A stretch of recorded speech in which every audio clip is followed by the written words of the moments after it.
The most common response that people give when they're asked about where they want to be in 5 years is usually in line with their next job title or with their next career advancement. For example, people will say, I want to be leading a team of 5 people.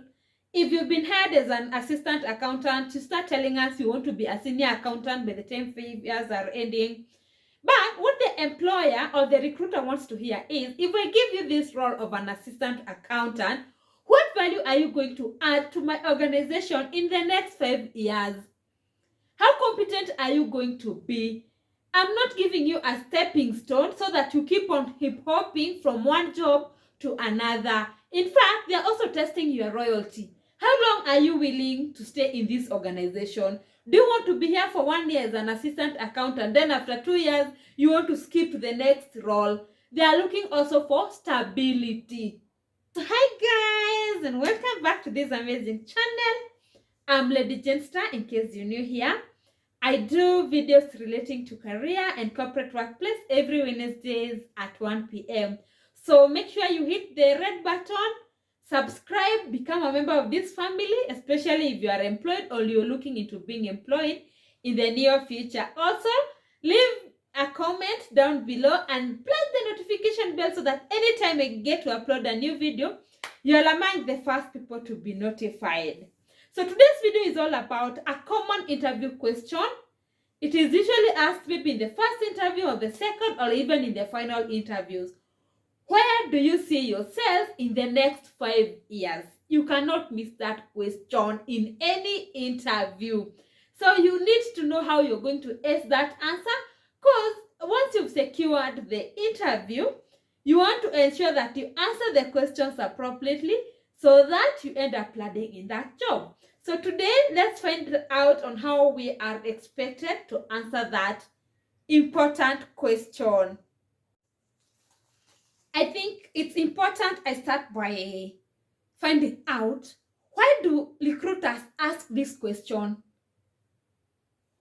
Number one, they want to weed out people who are likely to be just looking for a stepping stone into their next career levels.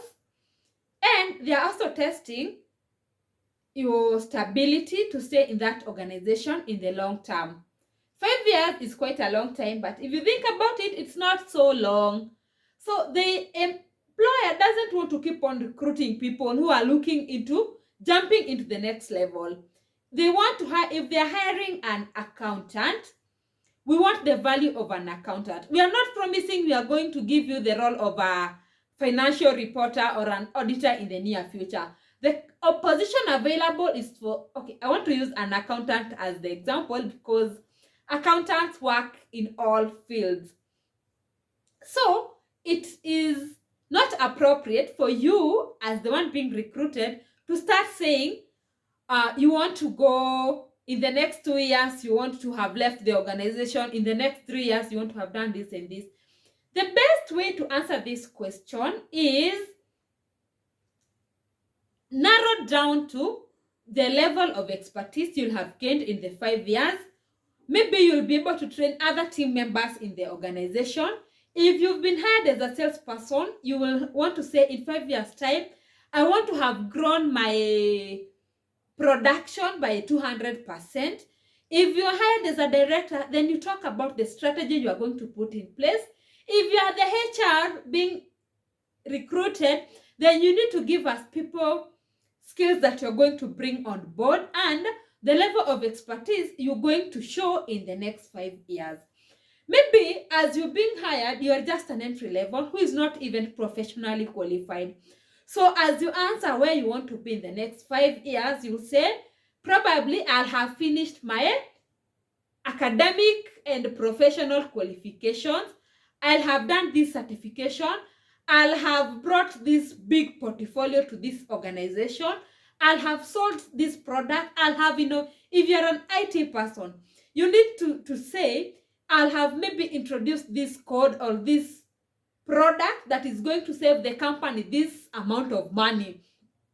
So 5 years is all about my role, the role I've been hired to do. What output, what value am I going to add to my employer?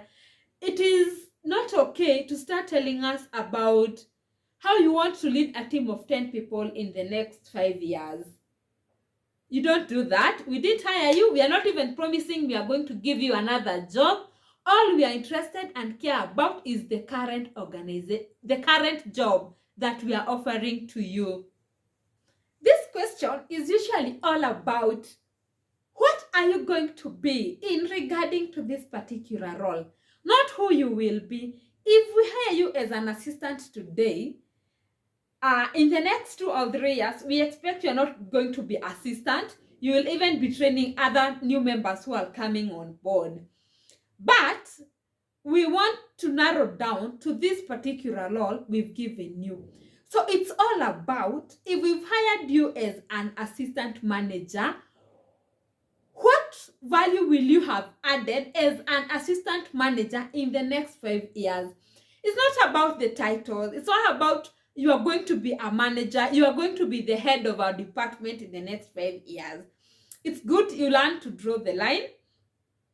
And it is also good to show the employer that you're willing to stay. You're willing to work in this role. At times, they also know that 5 years is so long, you cannot be in the same position. But that is not what they want to hear. Remember, what we learned in school, theoretically, is so different from when you come to this corporate industry. Most of the times, PR plays a big role. Just like the politicians, they are very good at campaigning, although they know, and we also know as voters, they may not deliver. So as for you, you will know very well, you can't hire me as an assistant accountant. Then for 5 years, you still expect me to be an assistant accountant. I'm definitely looking at my career growth. In 5 years, I want to be a senior accountant if I was hired as a junior.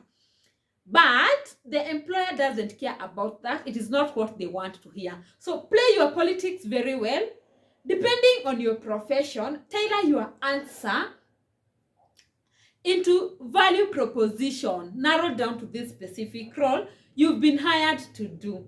So I hope if you are in the process of being interviewed and you come across this question, you'll have tailor-made it to suit your profession and you'll definitely land the job. So until next time, it's been amazing. Leave me a comment down below. Let me know in your interview, if you are an experienced employee, what did you say you will be in 5 years' time? And if 5 years have now passed, have you achieved what you said, or you are not accountable? You just said it so that they could give you the job. They would see you as the best candidate for that role. So please subscribe, like, and also share me out on your Insta stories. And follow me on TikTok and on Instagram. Jensta Mugure is my name. Until next time, adios.